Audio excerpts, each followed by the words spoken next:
এই ইয়াজুজ মাজুজ তারা আল্লাহর সৃষ্টি, তারা আছে। কোথায় আছে, পৃথিবীর কোন প্রান্তে আছে আমরা জানি না।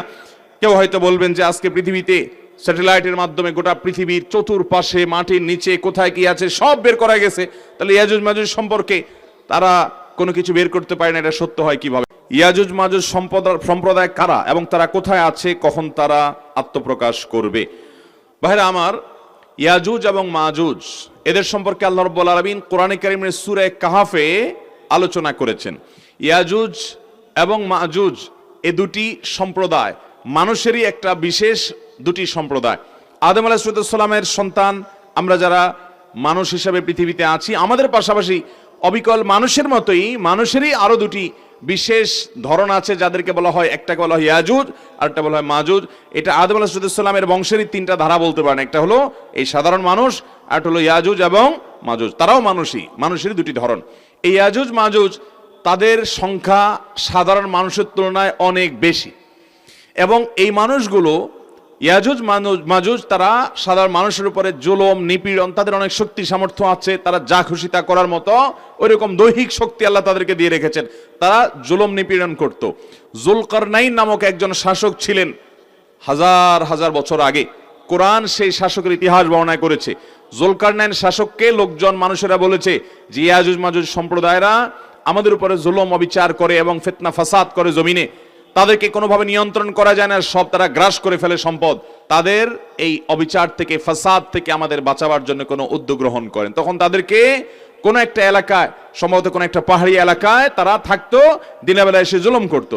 তারা যখন তাদের এলাকায় প্রবেশ করেছে, মানুষের সমাজে যেন আসতে না পারে, সাধারণ মানুষের সমাজে, তখন বিশাল বড় প্রাচীর নির্মাণ করেছেন, সম্ভবত পিতল দিয়ে, এই যুলকারনাইন বাদশা, এবং তার অপর প্রান্তে তারা আটকে গেছে, আর আসতে পারে না। কিয়ামতের আগে তারা সেই প্রাচীর ডিঙ্গিয়ে তারা আসবে। প্রতিদিনই তারা প্রাচীর ডিঙ্গানোর চেষ্টা করে, কিন্তু আল্লাহ তাআলার বিশেষ নির্দেশের কারণে তারা সেটি অতিক্রম করতে পারে না।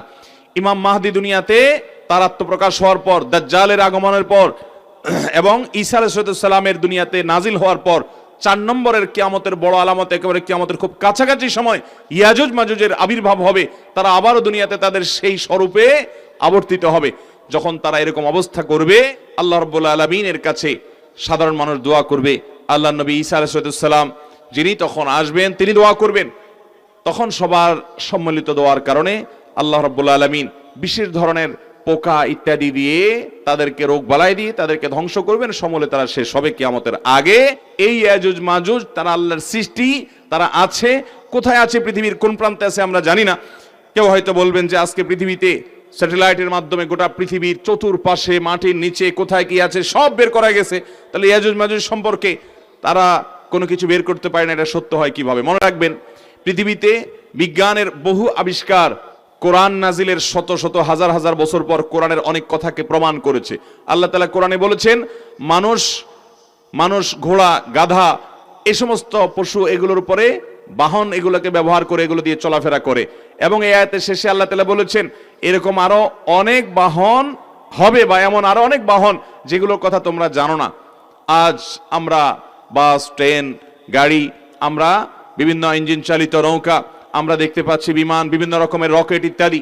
অথচ আল্লাহ তাআলা সেই আয়াতের মধ্যে ইন্ডিকেট করে রেখেছেন যে সমস্ত বাহন তোমরা আজকে ব্যবহার করছো, ঘোড়া গাধা ইত্যাদি, ওটের পিঠে বহন করছো, তোমরা সফর করছো, এক সময় এগুলো ছাড়া আরো অনেক কিছু আসবে, সেই ইঙ্গিত আল্লাহ তাআলা আয়াতে দিয়ে রেখেছেন। এরকম বহু বিষয় কোরআনে বলেছে যেগুলো বাস্তবায়ন শত শত হাজার হাজার বছর পরে হয়েছে, মানুষ বুঝতে পারে নাই। বান্দার সমস্ত আমলগুলোকে আল্লাহ তাআলা উপস্থিত করবেন কিয়ামতের ময়দানে, দেখাবেন। কিভাবে দেখাবেন? 1400 বছর আগের মানুষ যখন ছবি, ভিডিও, ক্যামেরা ইত্যাদির আবিষ্কার হয় নাই, ছবি ভিডিও ধারণ করার এই প্রযুক্তি যখন ছিল না, তখন পৃথিবীর মানুষ বুঝতে পারতো না। কিন্তু তারা ঈমান এনেছে যে আল্লাহ বলেছেন সেটা সত্য নয়, মহাসত্য। আমাদের বুঝে আসুক বা না আসুক, আজকে আমাদের বুঝে আসছে ইয়াজুজ মাজুজের বিষয়ে। বিজ্ঞান, তথ্য প্রযুক্তির উন্নতির এই সময় তারা ধরতে পারছে না, কিন্তু বিজ্ঞানীরা হয়তো 2000 বছর পরে, 200 বছর পরে, 500 বছর পরে কোন এক সময় ধরতে পারবে অথবা না পারবে। কিন্তু কোরআনে যেহেতু বিবৃত হয়েছে পৃথিবীর সব মিথ্যা হতে পারে, এটি মিথ্যা হওয়ার কোনো সুযোগ নাই।